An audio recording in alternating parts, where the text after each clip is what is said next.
Yeah. Seigneur, merci qu'on puisse être réunis puis qu'on puisse regarder qu'est-ce que tu as pour nous. Aujourd'hui, on est rendu au chapitre 20 de Luc, euh, un chapitre très intéressant qui a des beaux enseignements de la part de Jésus, puis dont plusieurs des enseignements que Jésus va nous laisser dans ce chapitre qui répond à dis-nous par quelle autorité tu fais ces choses et qui est celui qui t'a donné cette autorité? Wow, quelle question! Quelle question!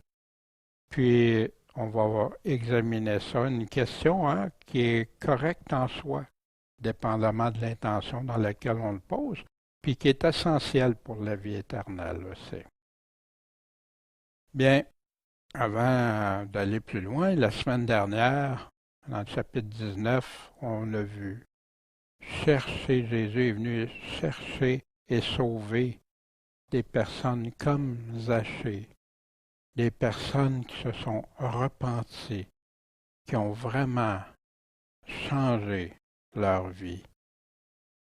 On a vu aussi Jésus qui ne lésinait pas avec son père qui était offensé, qui ont fait de sa maison qui est une maison de prière pour s'approcher de Dieu, ils en ont fait une caverne de voleurs. Jésus a réagi à ça, avec la colère du Seigneur, bien sûr, par rapport à ça. On a vu aussi Jésus humblement, le roi des rois sur un ânon, qui démontrait des prophéties qui avaient été écrites des centaines d'années d'avance, mais aussi que Jésus n'était pas là pour prendre possession du royaume terrestre à ce moment-là. On va le voir plus tard. Faire ce que Jésus demande à ceux qui croient en lui. Qu'est-ce qu'il demandait? Quel enseignement il nous a donné? Ceux à qui il avait donné des marques, qui avait donné de l'argent pour rapporter, pour porter des fruits davantage selon la capacité de chacun.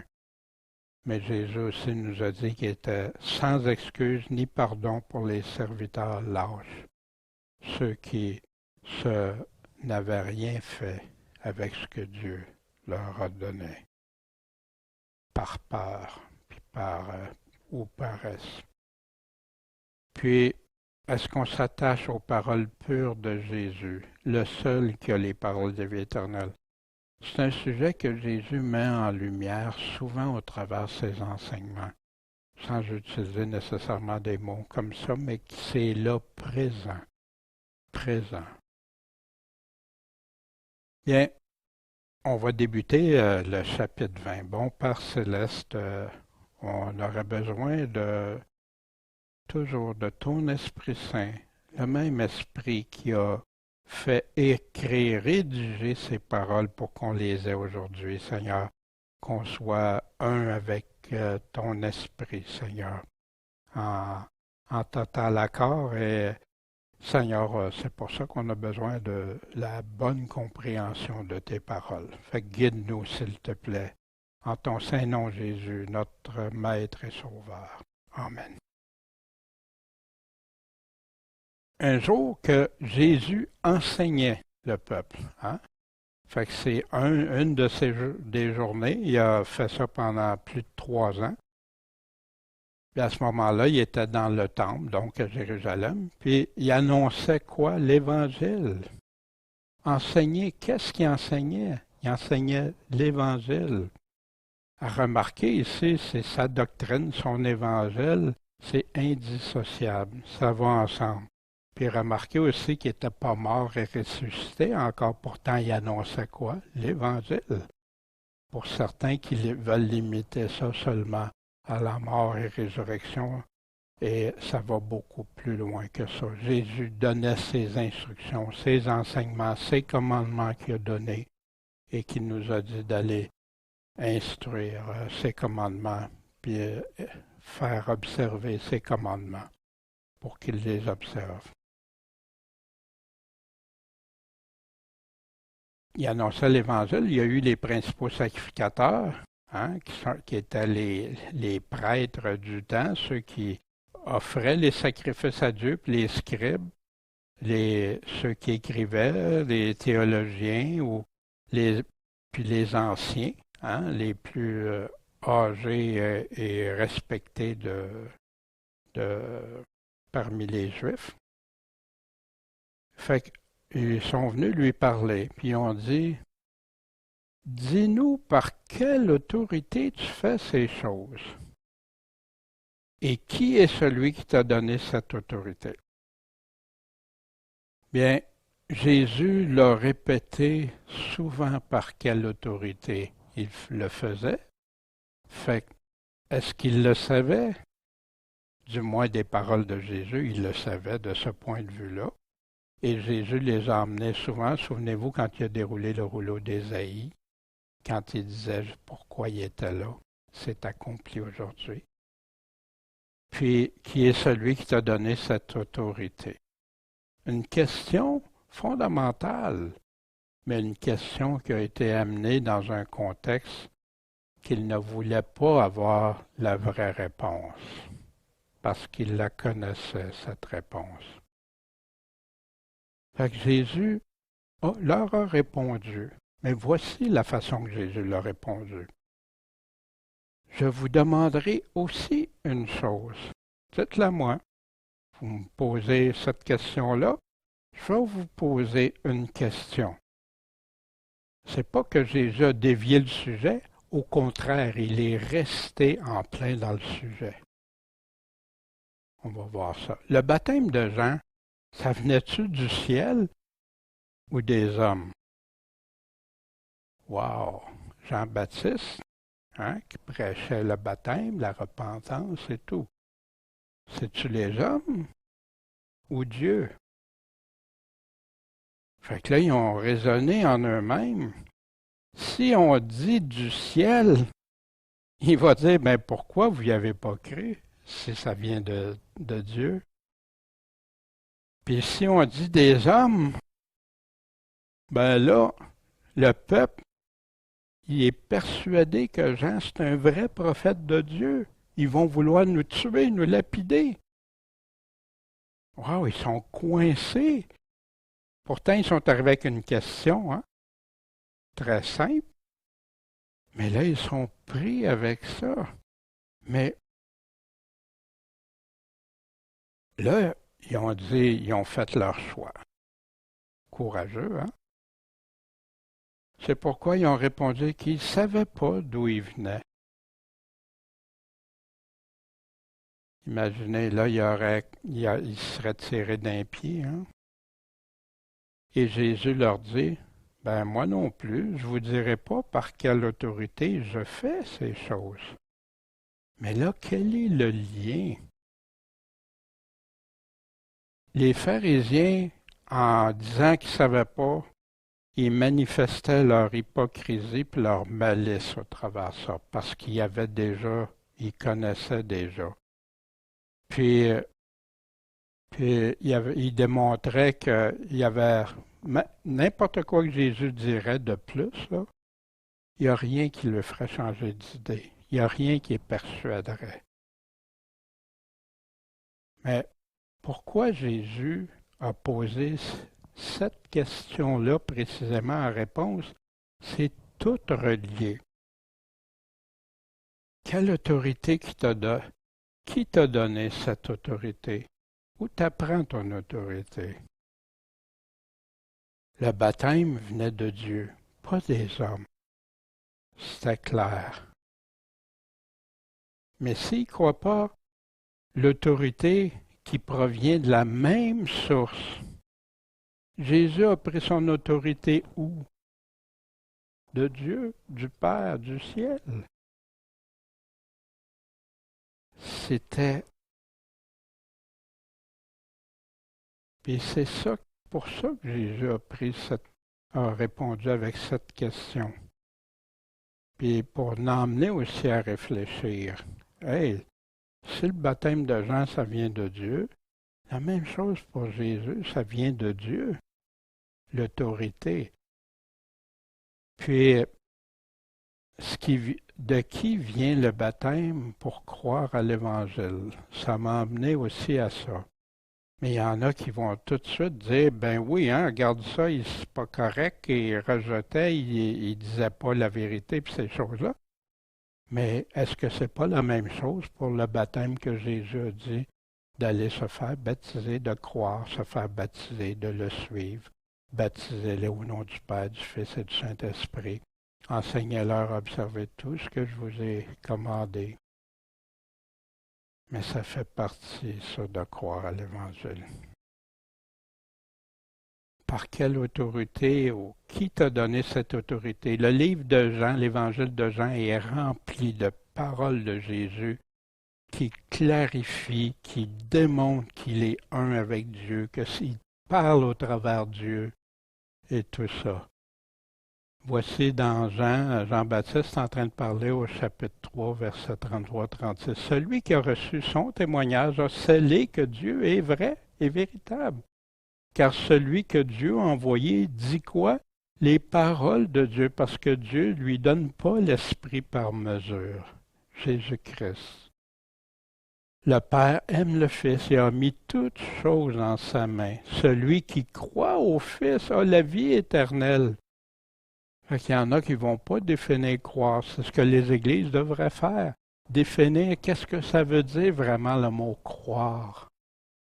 Croire, c'est pas juste choisir les parties qui font notre affaire.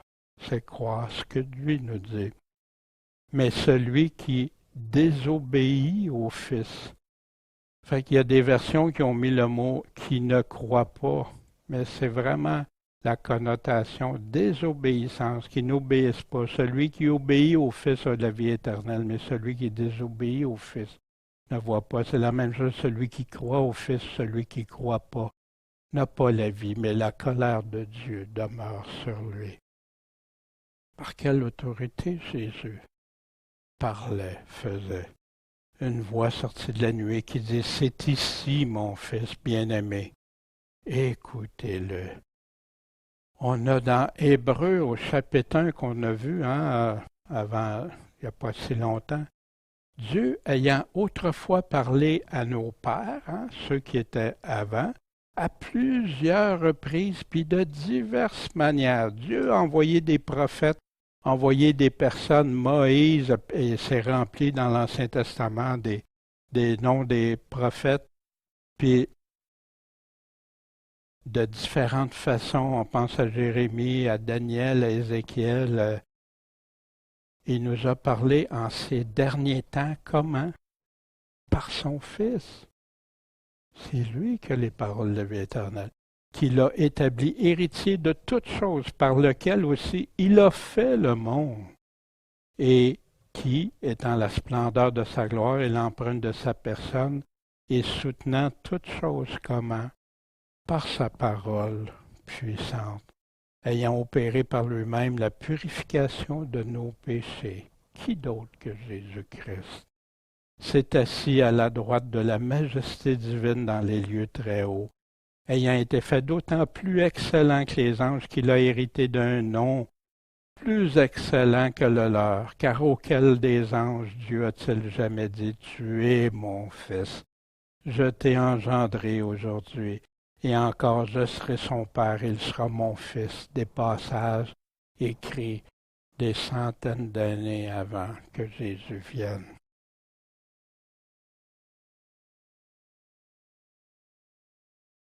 Fait qu'on se souvient qu'ils ont posé la question à Jésus, de quelle autorité? Puis il continue. Alors, à ce moment-là, il a continué. Il se mit à dire au peuple 7 paraboles. La parabole qui est directement reliée avec ce qu'il vient de dire. Un homme planta une vigne, et la loi a des vignerons, et fut longtemps absent. Ici, Jésus va nous donner une image correspondante, une explication et confirmation de son autorité pour faire comprendre au peuple qu'est-ce qui est en train de se passer par rapport avec l'autorité Puis qu'est-ce qui est en train de survenir avec les chefs religieux qui étaient venus le confronter?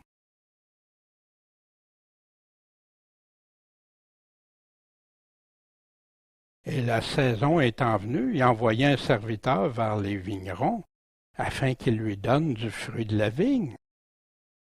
Mais les vignerons, l'ayant battu, le renvoyèrent avide. Il fait exactement l'image de ce que les pharisiens vont faire. Il envoya encore un autre serviteur, mais l'ayant aussi battu et traité outrageusement, ils le renvoyèrent avide. Exactement ce qui se passait avec les prophètes que Dieu avait envoyés. Il envoya encore un troisième, mais ils le blessèrent aussi et le chassèrent. Mais les vignerons, ceux à qui le propriétaire avait loué, en attendant, prêté sa vigne, l'ayant vu, raisonnèrent ainsi entre eux, en disant, celui-ci est l'héritier. Venez, tuons-le, pour que l'héritage soit à nous. On va tuer son propre fils au propriétaire. Et l'ayant jeté en dehors de la vigne, ils le tuèrent. On va aller voir la vigne. Qu'est-ce que c'est la vigne pour Dieu? Que fera donc le maître de la vigne? Il viendra, il va revenir, puis il va faire périr ses vignerons, puis il va donner la vigne à d'autres. Fait que vous voulez pas? Vous voulez agir en méchanceté comme ça? Voici ce qui va se produire. Dieu refuse jamais de se faire connaître à ceux qui ont un cœur sincère, qui aiment, qui cherchent la vérité. Et c'est le ministère de Jésus et des apôtres par la suite. Mais pour ceux qui cherchent des prétextes, ils les abandonnent à leur ténèbres et à leur malice, surtout après qu'ils ont eu tant de preuves pour démontrer qui Jésus était vraiment. Ils ont les prophéties, les paroles réalisées, les miracles, des signes. Ils ont choisi quoi? La rébellion. À ce moment-là, Dieu dit, voici ce qui va arriver. Il va venir, il va le faire périr, puis il va donner la vigne à d'autres. Puis quand les Juifs ont entendu ça, ils ont dit, on va voir dans quelques instants, mais avant, on va identifier quelque chose. La vigne du Seigneur. Voici dans Ésaïe 5, versets 1 à 7, Ésaïe qui est un livre prophétique pour le temps de la fin. Je chanterai pour mon bien-aimé le cantique de mon bien-aimé sur sa vigne. Le Seigneur qui chante. Mon ami avait une vigne sur un coteau fertile. Il l'a défrichée, il a ôté les pierres, il la planta de cèpes exquis. Il a bâti une tour au milieu d'elle, puis il a creusé un pressoir. Une image de ce que c'est une belle vigne, quelque chose d'extraordinaire. Or, il espérait qu'elle produirait des raisins, mais non, elle a produit des grappes sauvages. Maintenant donc, habitants de Jérusalem, hommes de Juda, jugez entre moi et ma vigne, dit Dieu. Qu'est-ce que j'avais encore de plus à faire à ma vigne que j'ai pas faite pour elle? Où j'ai manqué? Qu'est-ce qui a pas... Pourquoi, quand j'espérais qu'elle produirait des raisins, elle a produit des grappes sauvages? Et maintenant, je vais vous apprendre ce que je vais faire à ma vigne. Ça y appartient, il est le propriétaire de la vigne. Il a tout fait pour son bien-être, tout fait pour qu'elle croisse et produise du bon fruit. J'enlèverai sa haie, elle sera broutée, je romprai sa clôture, elle sera foulée, je la réduirai en désert. Elle ne sera plus taillée ni bêchée, elle montera en ronces et en épines. Je commanderai aux nuées de ne plus faire tomber la pluie sur elle. Wow! Quel jugement! Or, la vigne de l'Éternel des armées, c'est qui? C'est la maison d'Israël. C'est pour ça que Jésus utilise souvent la référence de vigne. Pensez-vous que les pharisiens, les chefs religieux ne connaissaient pas qui était la vigne? Bien sûr, bien sûr. Et les hommes de Juda sont le plant, encore une plante auquel ils prenaient plaisir. Dieu attendait la droiture et voici des meurtres. La justice et voici des cris de détresse de ceux qui sont exploités. Le chant de Dieu pour sa vigne, la vigne de son bien-aimé. La vigne de Dieu qui est dévorée. Dans Ésaïe, au chapitre 3, il nous parlait Jérusalem s'écroule et Juda tombe parce que leurs paroles et leurs actions sont contre l'Éternel. Pour braver les regards de sa majesté, Dieu leur avait dit c'est ça. Non, non, nous autres, ils ont bravé. L'impudence de leur visage témoigne contre eux. Comme Sodome, ils publient leurs péchés, puis ils ne cachent même pas. Ils sont ouverts. Oui, c'est... Malheur à leur âme, car elle se prépare des maux. Dites les justes heureux. Pourquoi? Parce qu'ils mangeront au futur le fruit de leurs œuvres. Malheur aux méchants, malheur, car ils recueillent l'œuvre de ses mains. Mon peuple a des enfants pour oppresseurs, des femmes dominent sur lui. Mon peuple, tes guides t'égarent et t'ont fait perdre le chemin que tu dois suivre. L'Éternel se présente pour plaider. Il est debout pour juger les peuples. À quand ça va arriver, ça? Il nous le dit à son retour. Et avec ses princes, c'est vous qui avez dévoré la vigne. La dépouille du pauvre est dans vos maisons. De quel droit foulez-vous mon peuple? Écrasez-vous la face des pauvres, dit le Seigneur l'Éternel des armées. Voyez-vous, Dieu voit tout ce qui se passe. Dieu voit tout qu'est-ce qui arrive. Puis ceux qui dominent, qui ne sont pas corrects, auront à répondre de ça devant Dieu. Surtout quand ça touche sa vigne.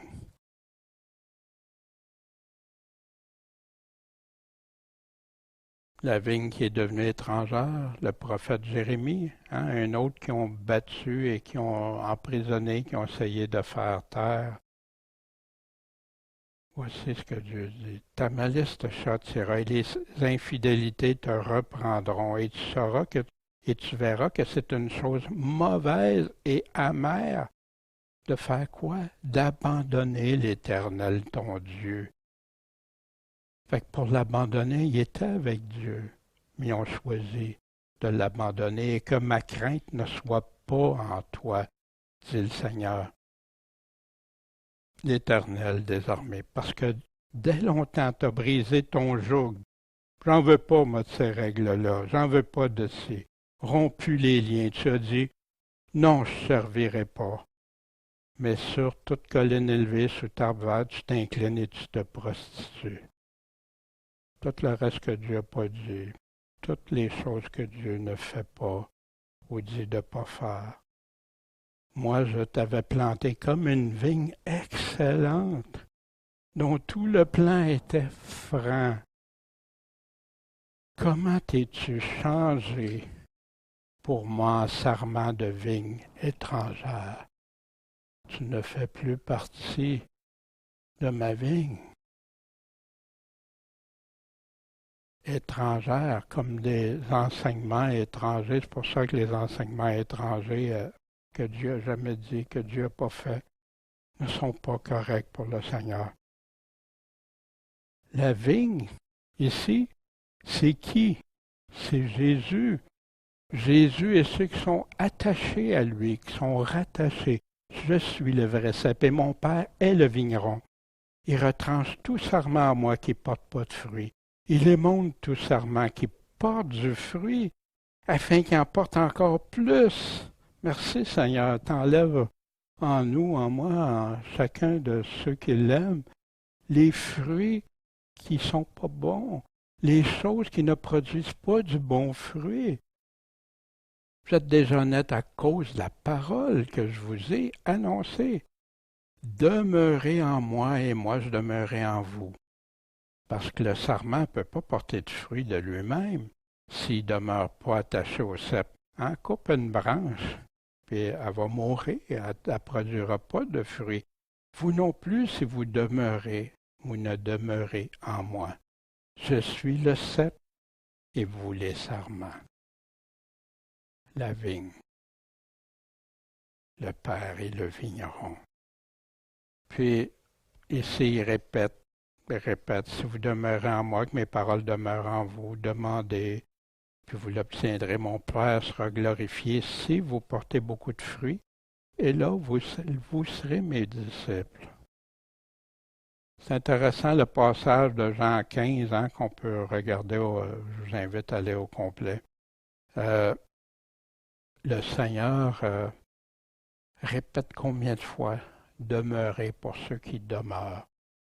Ceux qui ne demeurent pas, qu'est-ce qui arrive?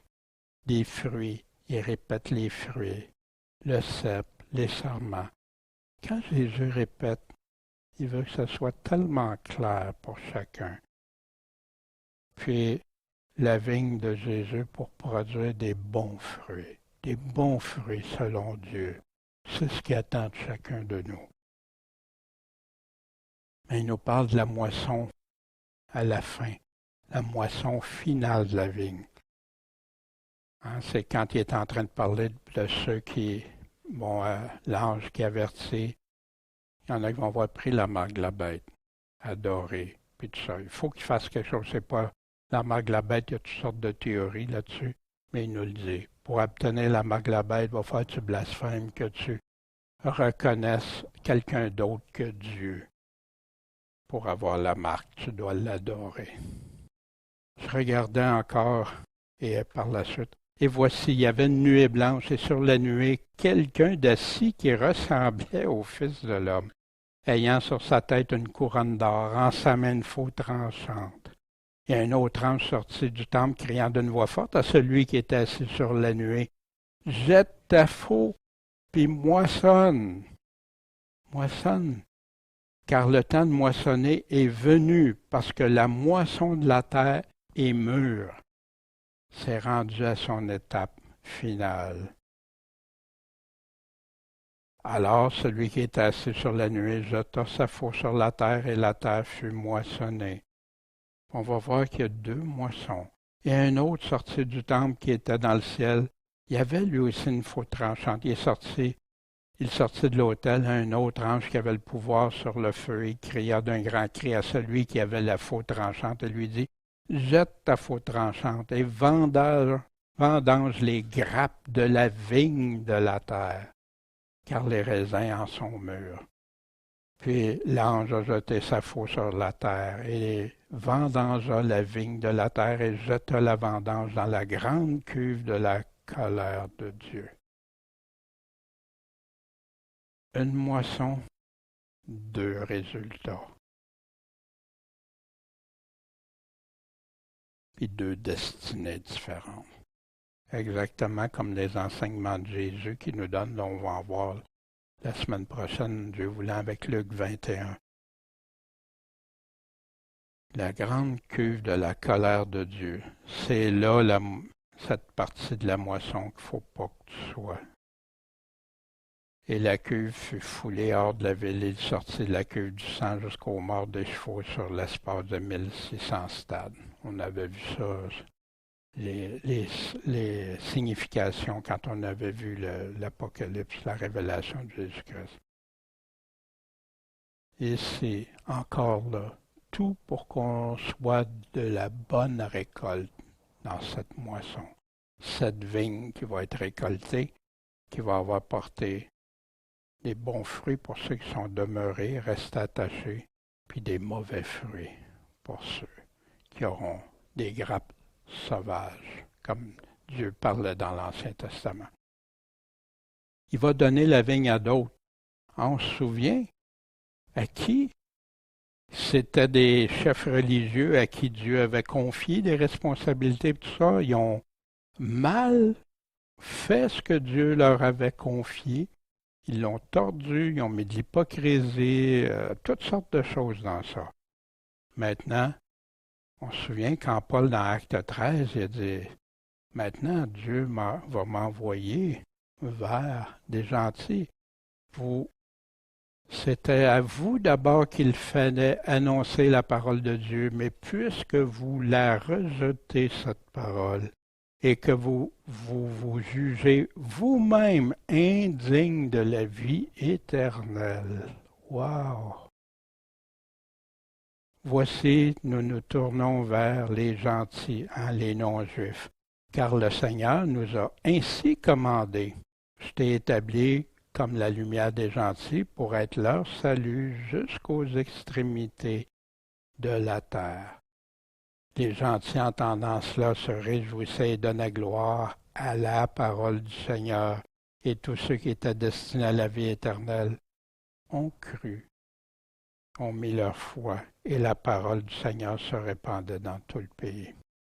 Il y a eu une place que ça dit, OK, ça suffit. C'était à Antioche, d'ailleurs, où il y a eu une école aussi que Paul a établie.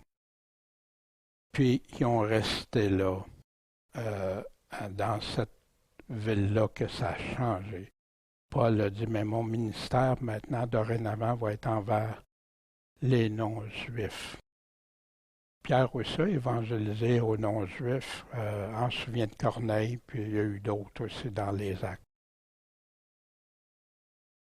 Fait que vous vous souvenez, quand les pharisiens, Jésus leur a posé la question, qu'est-ce que le maître de la vigne va faire? Parce que, regarde, il a envoyé qu'ainsi n'advienne, que ça ne soit pas comme ça. Ça, c'est le contraire d'ainsi soit-il. Alors Jésus, les regardant, leur dit, que veut donc dire ce qui est écrit?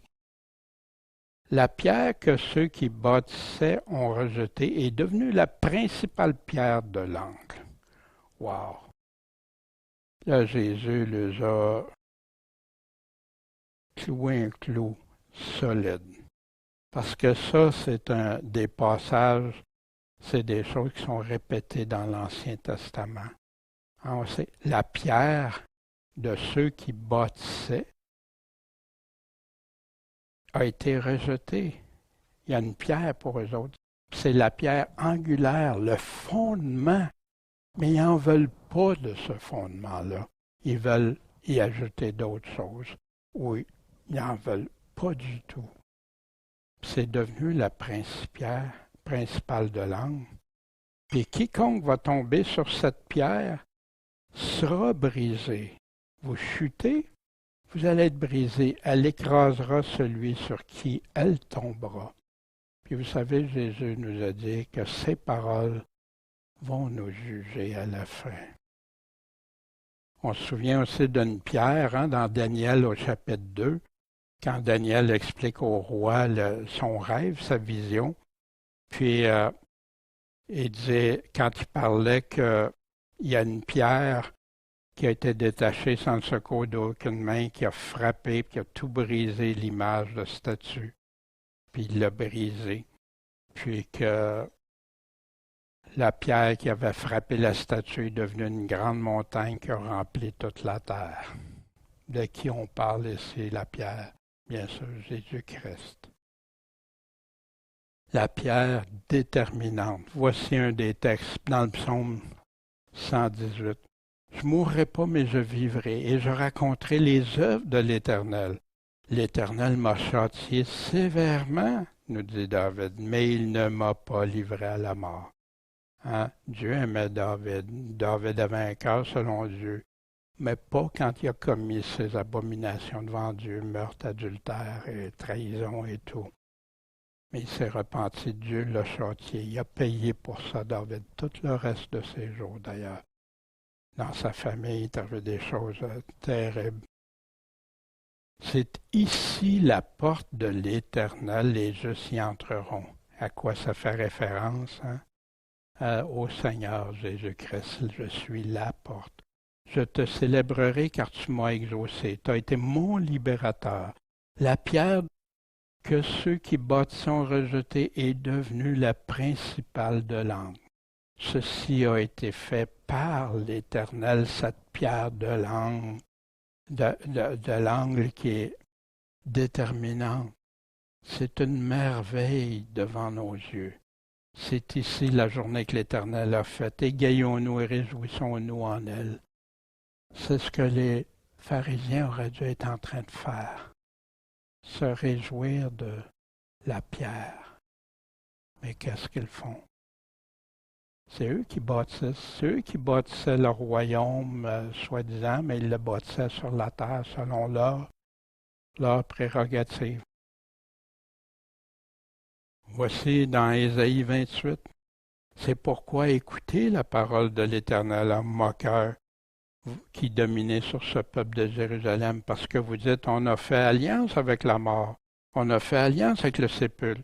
Quand le fléau débordé passera, nous autres, ça ne nous atteindra pas, car nous avons pris la tromperie pour refuge, et le mensonge pour asile. Ils croient, ils se sont séduits eux-mêmes par le mensonge. C'est pourquoi ainsi a dit le Seigneur l'Éternel. Voici j'ai posé en Sion une pierre angulaire, éprouvée, précieuse, solidement posée. Celui qui s'y appuiera ne s'enfuira point. La pleine assurance quand tu es sur ce rocher, cette pierre. Je prendrai le droit pour règle et la justice pour niveau. Puis la grêle emportera le refuge de tromperie. Les eaux inonderont l'asile de mensonges. Votre alliance avec la mort sera abolie et votre accord avec le sépulcre ne tiendra pas. Quand le fléau débordé passera, vous serez foulés par lui. Qu'est-ce qu'il est en train de dire ici? À ceux qui se trompent dans leur séduction, qu'il leur arrivera rien. Il y a plein d'exemples comme ça dans la Bible pour différentes choses. Puis aucune peur de la mort, des jugements que Dieu va envoyer. On ne mourra pas, nous autres, puis si on meurt, tout va être correct.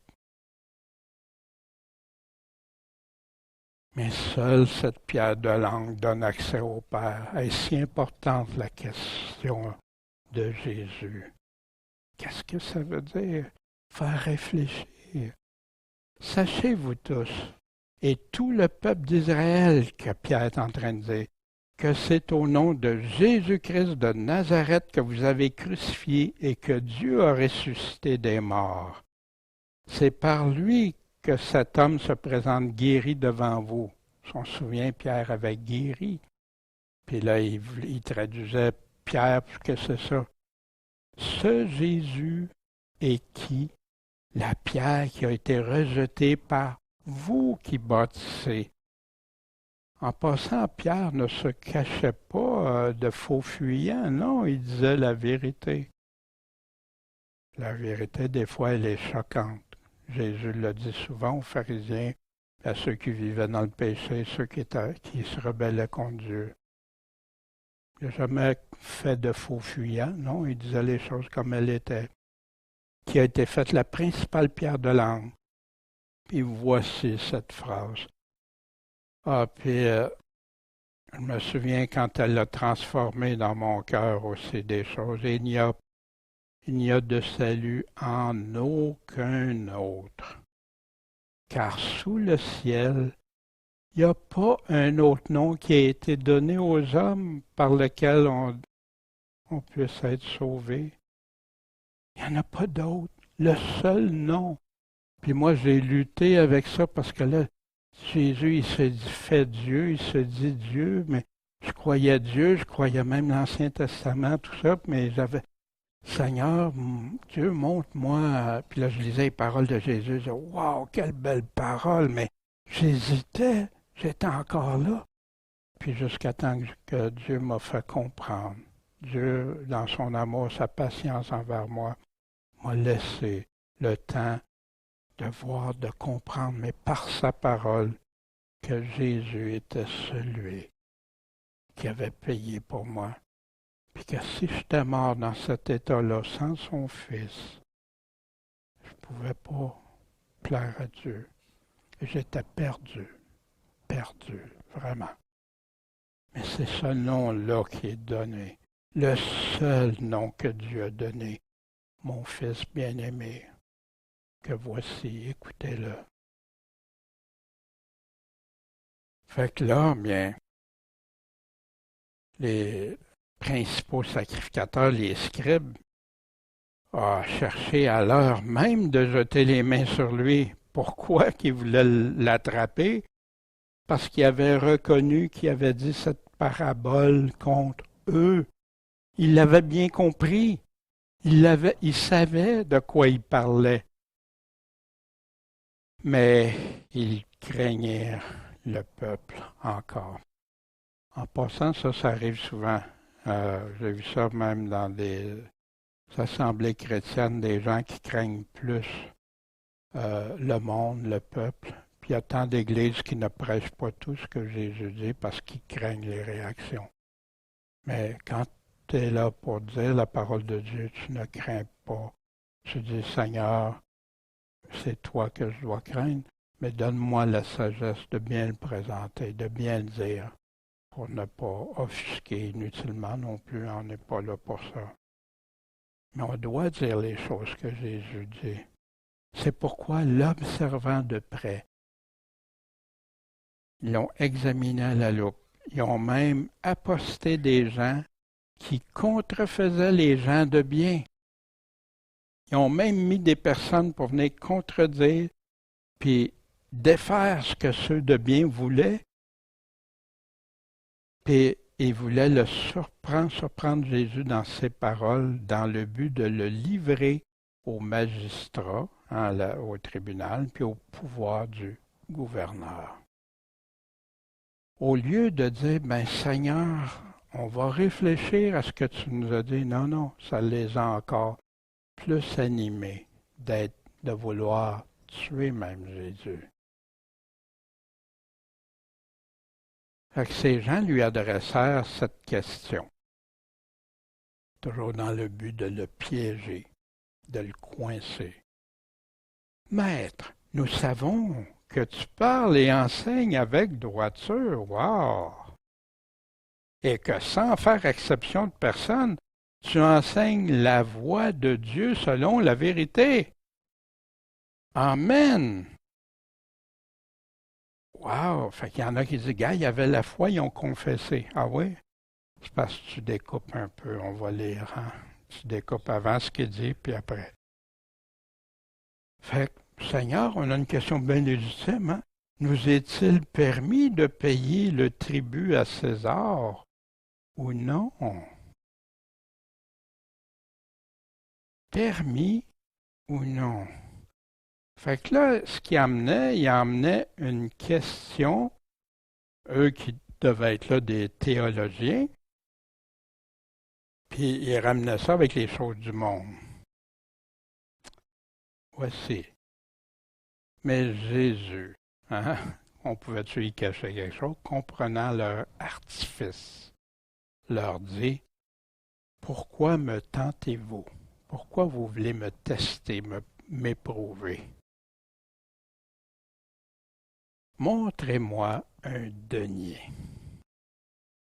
La sagesse du Seigneur, moi, c'est quelque chose qui m'a ébloui. Je me souviens, j'étais jeune chrétien, puis waouh, tu sais, hey, qui d'autre est supérieur à Jésus? Moi, j'aurais été peut-être coincé dans ça, mais pas Jésus, lui, pas du tout.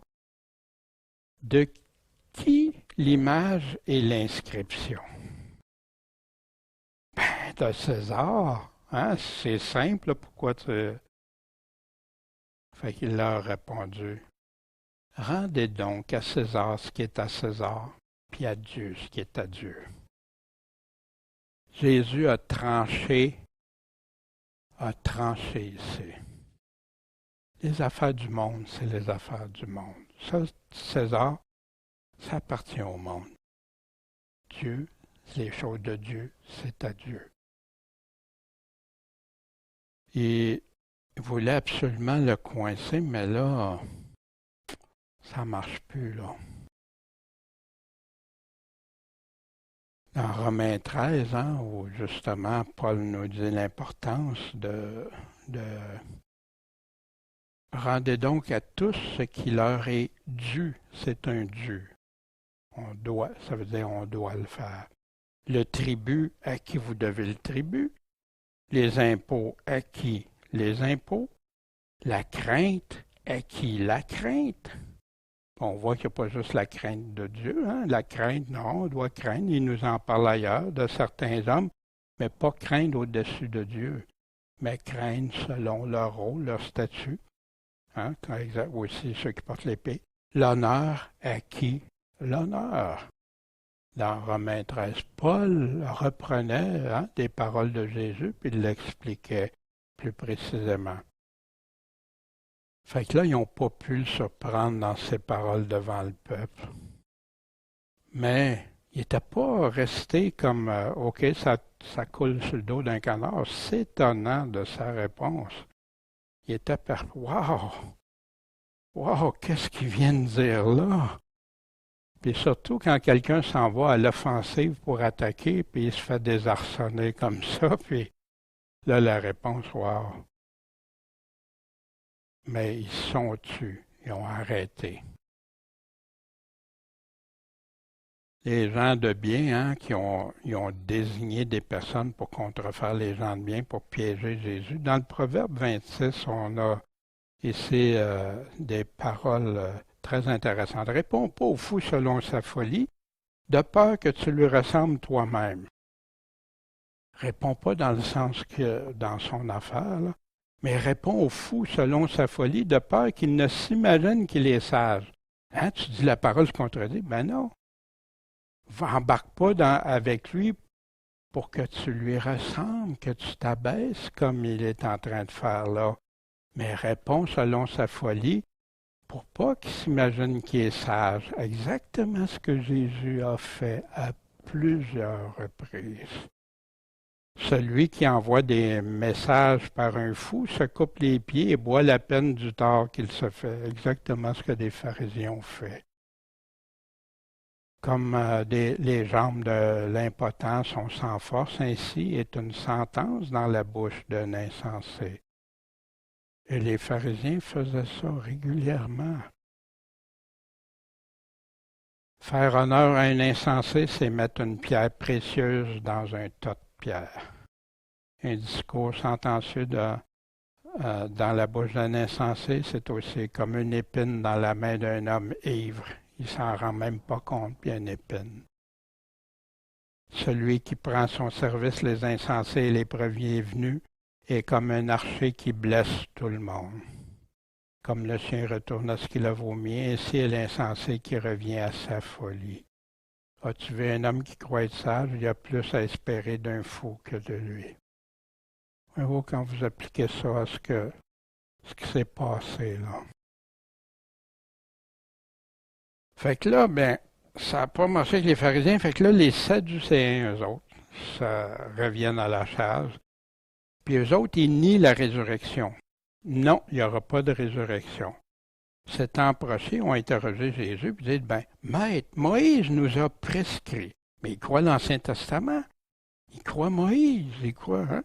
Il nous a prescrit que si le frère de quelqu'un est mort, ayant une femme, puis qu'il soit mort sans enfant, son frère prenne sa femme et suscite une lignée à son frère.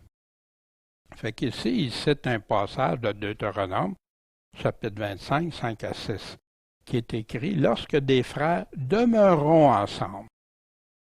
Ça m'a... Pourquoi ils demeurent ensemble? OK.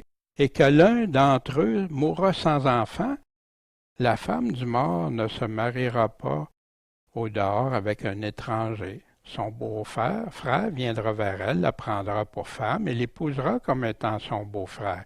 Et le premier-né qu'elle enfantera succédera au frère mort et portera son nom, afin que son nom ne soit pas effacé d'Israël. Fait que ça avait été prévu pour qu'il y ait une lignée. Puis souvent, bien sûr, c'était l'aîné qui s'était marié en premier, habituellement plus vieux, etc. Fait qu'ici, voici de quoi il en débattait.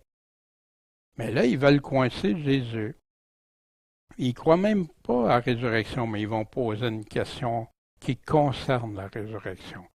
Or, il y avait 7 frères. Le premier ayant épousé une femme mourut sans enfant. Le second épousa sa femme, puis mort sans enfant. Le troisième l'a épousé, puis il aurait pu continuer comme ça. Ils ont continué jusqu'à 7. Les 7 de même moururent sans laisser d'enfants. Wow, toute une histoire. Hein? Souvent, les gens vont faire ça pour renier ou faire paraître ridicule même certaines choses. Puis ils vont aller dans une hypothèse théorique, mais juste pour faire paraître les choses comme ils veulent. Après eux, tous, la femme mourut aussi. Elle était solide. Elle en a eu 7, duquel, donc, d'entre eux sera-t-elle la femme à la résurrection? Parce que les 7 l'ont épousée à cette résurrection qui ne croit pas, là, mais il faut qu'il appose à Jésus. Fait que Jésus répond, les enfants de ce siècle, les enfants pendant qu'ils sont en vie sur terre, le siècle passé, aujourd'hui, demain, pendant qu'ils sont ici, se marient et donnent en mariage. Mais ceux qui seront jugés dignes d'avoir part au siècle à venir, hein, qui va être pour l'éternité, et à la résurrection des morts, ils ne se marieront pas, puis ils ne donneront pas en mariage. Puis Jésus va expliquer, parce qu'ils ne pourront plus mourir de un, parce qu'ils seront semblables aux anges. Les anges n'ont pas de mari ou de femme. Fait que moi, au début, j'ai eu bien de la misère avec ça. Hein? Comment l'éternité comme ça, puis tout ça. Après, j'ai compris, Dieu a quelque chose qui dépasse notre entendement, qui va au-delà. Jésus n'était pas marié aussi, hein? Puis plusieurs ont fait ce choix-là. Ils seront les enfants de Dieu, étant enfants de la résurrection. Mais Jésus, on va le voir dans quelques instants, Jésus leur a dit qu'il était dans une grande erreur. Parce que les Sadducéens qui lisaient l'Ancien Testament, qui croyaient en l'Ancien Testament, mais ils ne croyaient pas. Parce que dans l'Ancien Testament, voici dans Ésaïe 26, « Tes morts revivront, mes corps morts se relèveront. Réveillez-vous et chantez de joie, habitants de la poussière, car ta rosée comme la rosée de l'aurore et la terre fera renaître qui les trépassés. » Hein, c'est dans l'Ancien Testament. C'est pourquoi prophétise, il dit à Ézéchiel, « Ainsi dit le Seigneur l'Éternel, voici j'ouvrirai vos tombeaux, je vous ferai remonter de vos tombeaux, ô mon peuple, et je vous ferai entrer dans le pays d'Israël, et vous saurez que je suis l'Éternel. Quand j'ouvrirai vos tombeaux, et que je vous ferai remonter de vos tombeaux, mon peuple. » Est-ce que ça ne parle pas de résurrection ici? Dans Daniel, chapitre 12, « Et plusieurs de ceux qui dorment dans la poussière de la terre se réveilleront, les uns pour la vie éternelle, les autres pour l'opprobre et une infamie éternelle. Ceux qui auront été intelligents brilleront comme la splendeur de l'étendue, et ceux qui auront amené plusieurs à la justice brilleront comme des étoiles, à toujours et à perpétuité, en l'éternité. » Mais ici, est-ce que ça ne parle pas de résurrection? Pourquoi les Sadducéens qui croyaient la parole de Dieu, mais que là, non, ça ne marche pas. Ils sont dans une grande, grande erreur, même qui les a poussés à aller contester Jésus. Est-ce qu'ils croyaient vraiment la parole de Dieu? Puis c'est malheureusement le cas souvent. Et il va leur dire pourquoi ils sont dans une grande erreur. Jésus répondant, n'êtes-vous pas dans l'erreur parce que vous n'entendez pas les Écritures? Vous ne les comprenez pas, ces Écritures-là? Puis ni quelle est la puissance de Dieu? Fait que deux choses. Ils niaient la puissance de Dieu, puis effectivement, ils vont nier les paroles de Dieu aussi. Dieu dit ça, mais non, non, non, nous autres, on pense autre chose que Dieu. Car lorsque qu'on ressuscitera, les hommes ne prendront pas de femmes, ni les femmes des maris, ils seront comme les anges dans le ciel. Puis quant à la résurrection des morts, vous n'avez pas lu dans le livre de Moïse, au buisson ardent, comme Dieu lui a parlé, il dit, je suis le Dieu d'Abraham, le Dieu d'Isaac, le Dieu de Jacob. Mais Dieu n'est pas le Dieu des morts, mais le Dieu des vivants. Pour ceux qui vivent en lui, vous ne mourrez pas si vous croyez en moi, même si ton corps. Dieu dit qu'il va être là et qui donne la vie à ceux qui sont avec lui. Vous êtes donc dans une grande erreur. Hein? Grande erreur, méprise deux choses, la parole de Dieu et sa puissance. Et pour moi, je sais que mon Rédempteur est vivant. Job qui dit ça, hein, ça c'est dans l'Ancien Testament, qu'à la fin, il se lèvera sur la terre, hein, son retour, et qu'après que cette peau qui se détruit est hors de ma chair, je verrai Dieu, même si ma chair est plus là. Moi, je le verrai, à moi propice, mes yeux le verront et non un autre. Mes reins se consument en mon sein. Job est en train d'affirmer sa foi dans la résurrection. Vous vous souvenez, quand Paul disait, il y en a qui vont se juger indignes de la vie éternelle, bien, on a ici la réponse de Jésus dans Jean 5. Celui qui écoute ma parole et qui croit, celui qui m'a envoyé, a la vie éternelle. Il ne vient pas en jugement, mais il est passé de la mort à la vie. En vérité, je vous le dis, il est déjà venu que les morts entendront la voix du Fils de Dieu et que ceux qui l'auront entendu vivront. Comme le Père a la vie, lui aussi donne la vie. Il a donné le pouvoir de la vie au Fils.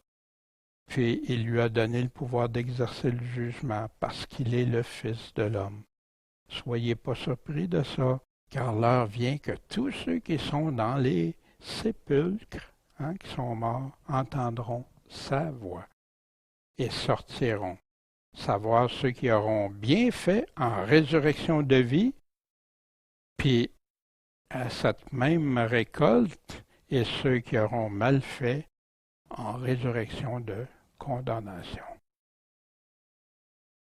Digne ou indigne, il nous en parle. Puis Jésus continue, que les morts ressuscitent.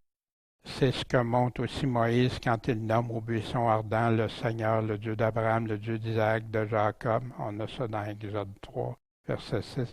Or, Dieu n'est pas le Dieu des morts, mais le Dieu des vivants. Pourquoi? Parce que tous vivent devant lui.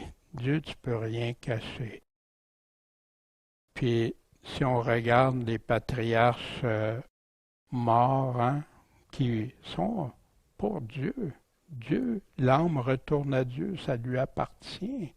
Dieu fait ce qu'il veut. Et quelques-uns des scribes prenant la parole disent, « Maître, tu as bien parlé. »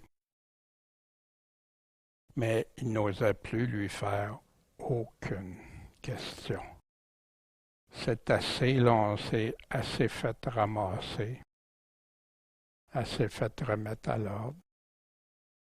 Mais malheureusement, la majorité, malgré que c'était fait mettre à l'ordre, se sont rebellés, ont continué dans leur rébellion.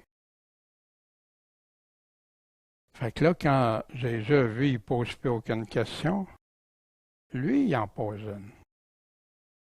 Alors il leur dit, « Comment dit-on que le Christ est fils de David? » Pourquoi vous dites ça? Tout le monde sait ça, que Jésus va être le fils de David. Et David lui-même a dit dans le livre des psaumes, « Le Seigneur a dit à mon Seigneur. » Fait qu'on va regarder ça dans le passage qui cite, « Assieds-toi à ma droite, jusqu'à ce que j'ai fait de tes ennemis le marchepied de tes pieds. » Imaginez le Seigneur, l'Éternel, qui dit à mon Seigneur, « Assieds-toi à ma droite jusqu'à temps que j'aie fait de tes ennemis le marchepied de tes pieds. Donc, si David l'appelle Seigneur, comment est-il son fils? Là, il lui pose la question. Qui est-il ce fils-là? Puis, le passage de quel il prend ça, c'est dans le psaume 110. Il y a 7 versets en passant. Regardez ici, le Seigneur dit à mon Seigneur, l'Éternel a dit à mon Seigneur, assieds-toi à ma droite jusqu'à ce que j'ai fait de tes ennemis le marchepied de tes pieds. L'Éternel étendra de Sion ton sceptre puissant, qui représente. Domine, dira Jésus-Christ et sa puissance au milieu de tes ennemis. Ton peuple sera un peuple de franche volonté au jour où ton armée sortira dans une sainte pompe. À son retour, ça l'arrive tout ça. Ta jeune milice sera devant toi comme la rosée naissant au sein de l'aurore, une image poétique. L'Éternel l'a juré, il ne s'en repentira pas. Tu es sacrificateur à toujours selon l'ordre de Melchisédek. Le Seigneur est à ta droite, il écrasera les rois au jour de sa colère. Il exercera la justice parmi les nations. On sait que ce n'est pas encore arrivé, la justice de Dieu, mais elle s'en vient. Il remplira tout de mort. Il écrasera le chef qui domine sur un grand pays. Beaucoup pensent, et je crois avec raison, qu'il parle de l'Antéchrist. Il boira au torrent dans le chemin. C'est pourquoi il relèvera la tête. Et voici, l'Éternel a dit à mon Seigneur. Fait que David, dans la lignée, le Christ, il vient de la lignée de David, mais dans la parole de Dieu, il appelle l'Éternel a dit à mon Seigneur. C'est pas le fils de David direct, c'était vraiment le Fils de Dieu, le Christ. Voici dans Matthieu 22. Que vous semble-t-il du Christ? De qui est-il fils? De David. Il leur dit, mais comment donc David l'appelle-t-il par l'Esprit son Seigneur en disant, le Seigneur a dit à mon Seigneur, etc. Puis personne, depuis ce jour, personne n'osa plus l'interroger. Et comme tout le peuple écoutait, il a dit à ses disciples, à ceux qui l'aiment, ceux qui croient en lui, ceux faisant des disciples, gardez-vous des scribes qui se plaisent à se promener en longue robe, puis qui aiment les salutations dans les places, les premiers sièges dans les synagogues et les premières places dans les festins. Et on peut facilement associer ça à certaines religions. Il en parle ailleurs dans les autres évangiles, bien sûr. Puis il dévore les maisons des veuves. Il leur arrache là, ce qu'elles ont, tout en affectant de faire de longues prières. Ils leur vendent les prières. Ils leur vendent le messe, le ci, le ça. Ils encourront une plus grande condamnation. Je vais me limiter à ça. La semaine prochaine, on reviendra, on partira avec ça. Mais on voit ici une plus grande condamnation. Fait que le degré de condamnation va varier, le châtiment va varier. Des fois, j'entendais des personnes dire, non, non, tout le monde en fait, toutes les souffrances terribles, tout au même degré. Non, pas ça que Dieu dit. Mais c'est de la souffrance, mais il y a des degrés, un Dieu juste. Si on réfléchit bien aux enseignements de Jésus, crois-tu à l'autorité de Jésus-Christ? Est-ce que les paroles de Jésus, les choses que ton cheminement t'a démontré que Jésus a pleine autorité, a toute l'autorité, puis que son autorité, elle vient de Dieu le Père. Il y a un seul médiateur entre Dieu et les hommes, c'est Jésus-Christ. C'est le moyen que Dieu le Père a choisi. Sa vigne, nous on est attachés au cep, demeurons en lui. portons les fruits qu'il veut. Il est la pierre vivante, mais encore rejeté de nos jours, encore méprisé par ceux-mêmes qui prêchent sa parole. Quelle tristesse! Jésus parle, c'est lui qui a les paroles de vie éternelle. De quelle résurrection serons-nous dignes? Dieu nous a donné tout. Le Fils de David, c'est le Seigneur Jésus-Christ, le Tout-Puissant, celui qui a pleine autorité. Puis Jésus, on vient de voir dans la dernière diapositive, es-tu en garde contre les autorités spirituelles trompeuses? Soyez en garde. As-tu examiné avec la parole de Dieu dans son ensemble ou t'as choisi plutôt avec les théologiens, beaucoup de pasteurs qui nous disent qu'ils vont prêcher des choses qui ne sont pas conformes à la parole de Dieu? Qu'est-ce qui va régner dans ton cœur? La parole, les pensées des hommes ou les paroles de Dieu? Bon Père céleste, merci de ta patience envers nous, merci de ta parole qui est claire, Seigneur, qui nous dicte, qui nous montre le chemin étroit à suivre.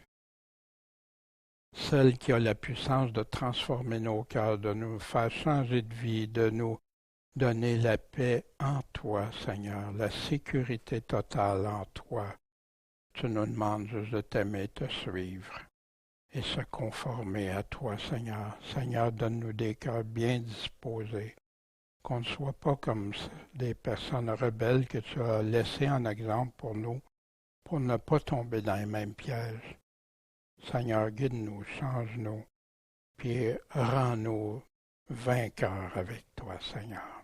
En ton Saint-Nom, Jésus-Christ, le Maître et Sauveur. Amen.